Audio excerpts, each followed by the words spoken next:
तो कांग्रेस में जो सबसे सक्रिय दिखाई पड़ती हैं वो सविता चौधरी हैं। तो इंडियन नेशनल लोकदल के अंदर जो उनका महिला सेल है, जो महिला जिलाध्यक्ष हैं जो उनकी, वो चुनाव लड़ी हैं सुनीता सौरौत। इसके साथ साथ रश्मि सहरावत हैं भारतीय जनता पार्टी में ही। कि महिला अगर कोई सीटें रिजर्व होंगी, मान लीजिए पलवल रिजर्व हो जाती है, मान लीजिए होडल रिजर्व हो जाती है, हसनपुर रिजर्व हो जाती है, कोई भी सीट रिजर्व हो सकती है। तो आज तक पलवल के अंदर, पलवल विधानसभा क्षेत्र में इंडियन नेशनल लोकदल हो, चाहे भारतीय जनता पार्टी हो, चाहे कांग्रेस हो, किसी ने भी अपना कैंडिडेट किसी महिला को आज तक बनाया नहीं। यूं कहें उसके बाद अगर देखते हैं तो भारतीय जनता पार्टी में महिला नेत्रियां तो हैं, लेकिन चुनाव के लिए कौन तैयार है, चुनाव की तैयारी कौन कर रहा है, इस पर जाए तो फिर आपको शायद चिराग हाथ में लेकर ढूंढना पड़ेगा, कोई दिख जाए तो। अगर उनके अंदर एक नाम मूर्ति शर्मा, दूसरा दया रानी और तीसरा सविता शर्मा। दोस्तों नमस्कार, मैं संजय मग्गू और मौजूद है देश रोजाना के डिजिटल मीडिया मंच पर। आपसे इस वीडियो में बात करने चला हूं एक ऐसे मुद्दे को लेकर के, एक ऐसे विषय को लेकर के जो आने वाले समय में भी चर्चा में जरूर आएगा। दरअसल पूरे देश के अंदर इस समय जो चर्चाएं हैं वो डिलिमिटेशन की हैं। डिलिमिटेशन यानी कि परिसीमन की। और इसके साथ एक चर्चा और भी है, दूसरी है क्योंकि लोकसभा के अंदर जो मोदी पार्ट 2 की सरकार थी, उस सरकार के दौरान लोकसभा के अंदर नारी वंदन अधिनियम यानी कि बिल पास हुआ था। और उस बिल के अंदर है कि जब लोकसभा और विधानसभाओं के अंदर 33% महिलाओं को आरक्षण। लेकिन मैं जिस विषय पर बात करने जा रहा हूं वो ये है कि नारी को मिलेगी सरदारी, पर आखिर कैसे होगी बिना तैयारी।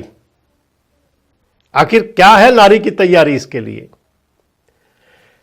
लोकल बॉडी संस्थाओं के अंदर और पंचायती राज संस्थाओं के अंदर सरकार ने पहले से ही महिलाओं को पूरा प्रतिनिधित्व दिया हुआ है। मैं इस वीडियो में आपसे बात करने चला हूं पलवल की। पहले आपसे जोड़ दें कि पलवल जिला जो है, इस समय यहां 3 विधानसभा क्षेत्र है और इससे पहले कभी यह फरीदाबाद जिले का पार्ट हुआ करता था। इस समय पलवल के अंदर पलवल, होडल और हथीन 3 विधानसभा सीटें हैं। और अब जब डिलिमिटेशन होगा तो शायद आने वाले समय में 3 से बढ़कर 4 या 5 तक हो जाएं। और इन सीटों के अंदर क्योंकि अब बात है 33% आरक्षण की, तो 3 के अंदर भी 1 सीट तो रिजर्वेशन बनती जरूर है। और अगर ये 5 हो जाएंगी तो संभवतः फिर 2 तक भी बात पहुंचे, जब 33% आरक्षण देना होगा। और अगर बात कर लें कि ऐसे में तैयारी क्या है, क्योंकि मैंने आपको बताया कि पहले फरीदाबाद का पार्ट था। और अगर बात करते चले, पुराने समय की बात कर लें, तो जब पहला समय था, आज से लगभग 3 दशक पहले, 4 दशक पहले, तो पलवल के अंदर, पलवल जिला आप मान लें जिसके अंदर पलवल, हथीन, होडल, क्योंकि तीनों विधानसभा पहले भी थी आज भी हैं, इनके अंदर जो प्रमुख महिला नेत्रियां हुआ करती थी, जिन महिलाओं पर दारोमदार हुआ करता था, जिन महिलाओं की बात हुआ करती थी, उन महिलाओं के अंदर कांग्रेस की नेत्रियां भी थी, भारतीय जनता पार्टी में भी थी और इंडियन नेशनल लोकदल, क्योंकि तीसरी प्रमुख पार्टी वो थी, आज भी है। कांग्रेस पार्टी के अंदर उस समय पलवल जिले में जो नेत्रियां हुआ करती थी उनमें नाम हुआ करता था परमेश्वरी देवी कालड़ा का, बुजुर्ग नेत्री थी, जिलाध्यक्ष रहा करती थी महिला कांग्रेस की। इनके साथ शीला एडगर का नाम हुआ करता था, बिमला ठाकुर का नाम हुआ करता था और खूबन देवी तंवर का नाम हुआ करता था। खूबन देवी समय बदलते बदलते कांग्रेस छोड़ करके लोकदल इनेलो में गई थी और इनेलो से वो एक बार नगर परिषद की चेयरमैन भी बनी थी, चेयरपर्सन पलवल नगर परिषद की। अगर भारतीय जनता पार्टी की बात करें तो भारतीय जनता पार्टी में महिला नेत्रियों के नाम पर एक त्रिमूर्ति बड़ी पुरानी मशहूर रही है। उनके अंदर एक नाम मूर्ति शर्मा, दूसरा दया रानी और तीसरा सविता शर्मा। ये नेत्रियां थी भारतीय जनता पार्टी की, बड़ी फेमस पुरानी नेत्रियां हैं। और अगर लोकदल की बात करते हैं, इंडियन नेशनल लोकदल की, जो पुराना लोकदल या पुरानी लोकदल कहे या आज की लोकदल कहे, जेजेपी, इन सब पार्टियों के अंदर उस समय तो एक ही पार्टी थी। तो उनके अंदर एक महिला जिलाध्यक्ष हुआ करती थी आशा लांबा, और एक उनके अंदर शशि बाला तेवतिया सर, आजकल भिड़ुकी की सरपंच, ये हुआ करती थी, बड़ी सक्रिय नेत्रियां थी। अगर आज आप देखें, वर्तमान की बात आप करें, जो मैंने इतने सारे आपको नाम कहे, तो भारतीय जनता पार्टी की तीनों महिला नेत्रियां सक्रिय तो हैं, लेकिन वो केवल बस मंच पर आने तक सीमित हैं। इसके अलावा उनका चुनावी सियासत से कोई खास मतलब नहीं। शशि बाला आजकल भिड़ुकी की सरपंच हैं। शशि बाला एक बार विधानसभा का चुनाव भी लड़ चुकी हैं इंडियन नेशनल लोकदल से, प्रथला विधानसभा से, और एक बार शशि बाला मैदान छोड़ करके बीच में ही भाग गई थी।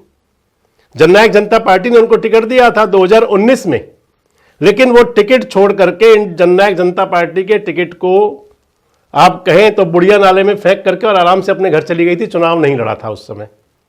और फिर वो विधायक जो उनका बनने का था, उनका मन, आज वो सरपंच बनकर खुश हैं, भिड़ुकी की सरपंच हैं। भविष्य की राजनीति में क्या उनका होगा, लेकिन अभी फिलहाल वो सरपंची में खुश है अपनी में। अब बात कर लें तो अगर महिला नेतृत्व, महिला प्रतिनिधित्व की बात अगर करें तो पलवल जिले के अंदर इस समय जो पंचायती राज संस्थाएं हैं या लोकल बॉडी संस्थाएं हैं, उनमें 50 से 70% तक नारी शक्ति का कब्जा है। मसलन पलवल जिले की जो जिला परिषद की चेयरपर्सन है वो नारी हैं, रेखा जी, लेकिन सरदारी चलाते हैं उनके पतिदेव नरेंद्र जी। इससे पहले आरती रावत चेयरपर्सन थी और सरदारी मनोज रावत चलाया करते थे। होडल नगर परिषद महिला रिजर्व है। यहां से जो चेयरपर्सन है उनके पति हैं शीशपाल जी। आप कई बार उनको, आपको नाम भी ध्यान नहीं आएगा, इंद्रेश नाम है उनका जो चेयरपर्सन है, लेकिन जो सरदारी चलती है वो शीशपाल जी की चलती है होडल नगर परिषद में। हथीन नगर परिषद की चेयरपर्सन भी महिला है, लेकिन सरदारी सुमित राजपूत चलाते हैं वहां से अपनी। इसी प्रकार पलवल में आ जाए तो पलवल पंचायत समिति के जो चेयरपर्सन है वो भगत सिंह घोगेरा की धर्मपत्नी है, लेकिन मंच की शोभा हर जगह भगत सिंह घोगेरा ही बढ़ाया करते हैं। मतलब अगर कह दें कि जो पंचायती राज संस्थाएं हैं या फिर लोकल बॉडी संस्थाएं जो हैं, नगर परिषद, नगर पालिका, इन सब के अंदर नाम भले ही महिला नेतृत्व का हो, लेकिन जो सरदारी है, जो चौधराहट है, वो उनके पति या उनके परिवार के जो पुरुष सदस्य हैं वही चलाया करते हैं। और ये खाली कोई पलवल जिले की बात नहीं है, सब जगह यही है, क्योंकि इस वीडियो में आपसे बात मैं पलवल की कर रहा हूं।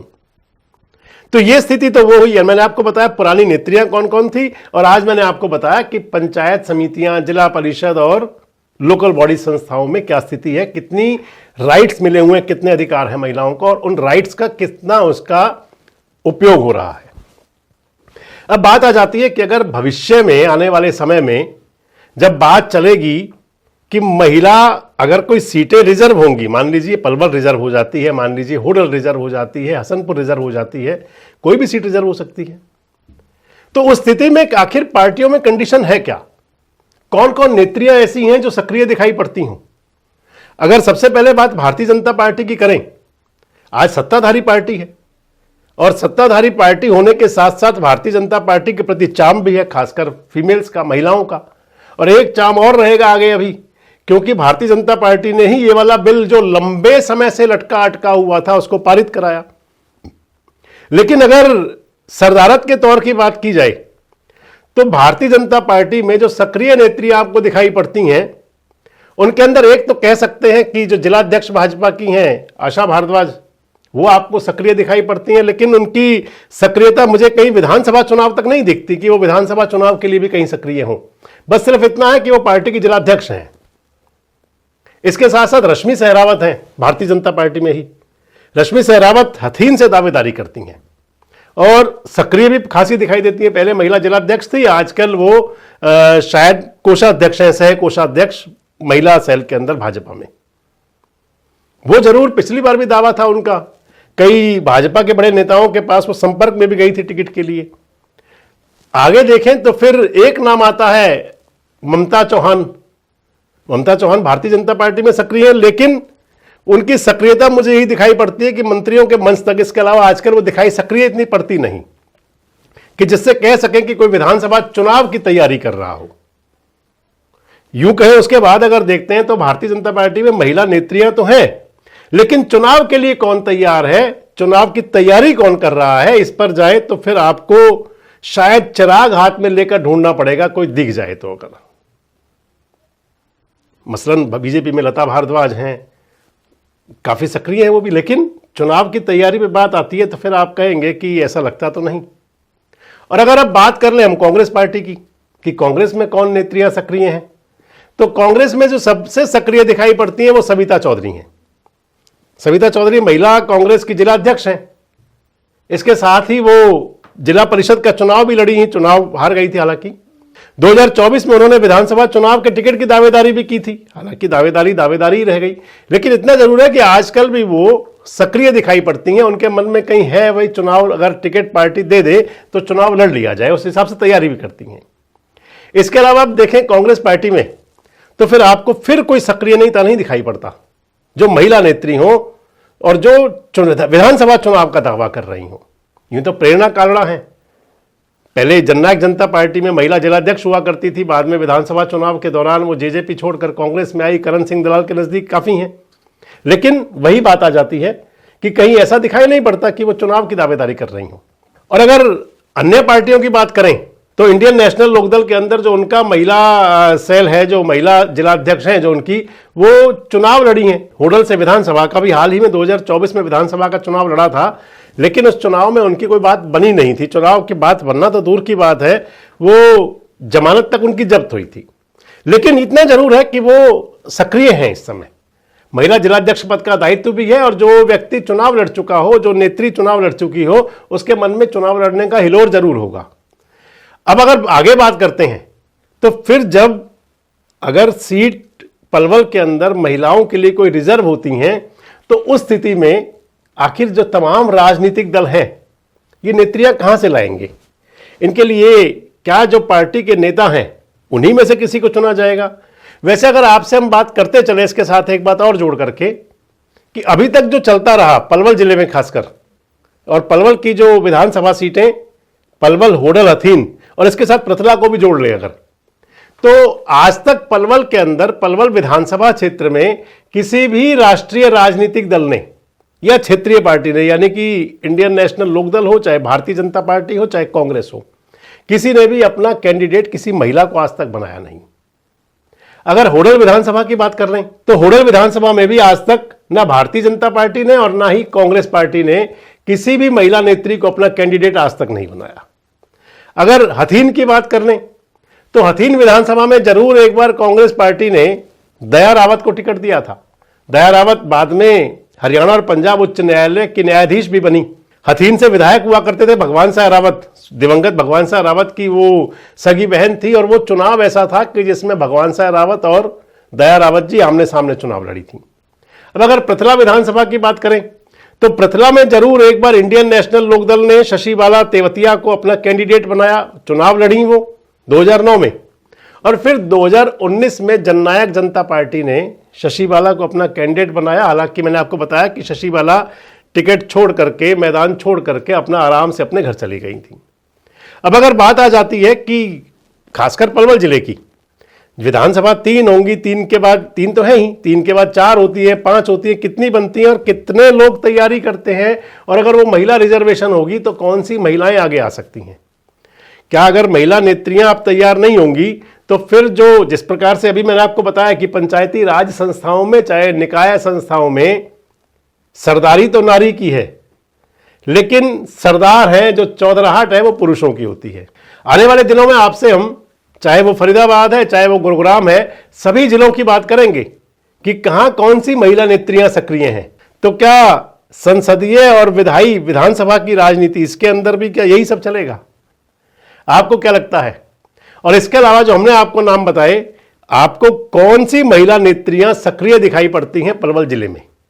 कमेंट बॉक्स में जरूर बताएं। जुड़े रहें हमारे साथ, देखते रहें देश रोजाना। हमारे साथ जुड़े रहने के लिए सब्सक्राइब करें देश रोजाना के YouTube चैनल को, और नई वीडियो की नोटिफिकेशन पाने के लिए बेल आइकन जरूर दबाएं। अगर आप ये वीडियो Facebook या Instagram पर देख रहे हैं तो पेज को लाइक और फॉलो जरूर करें और ज्यादा से ज्यादा शेयर करें।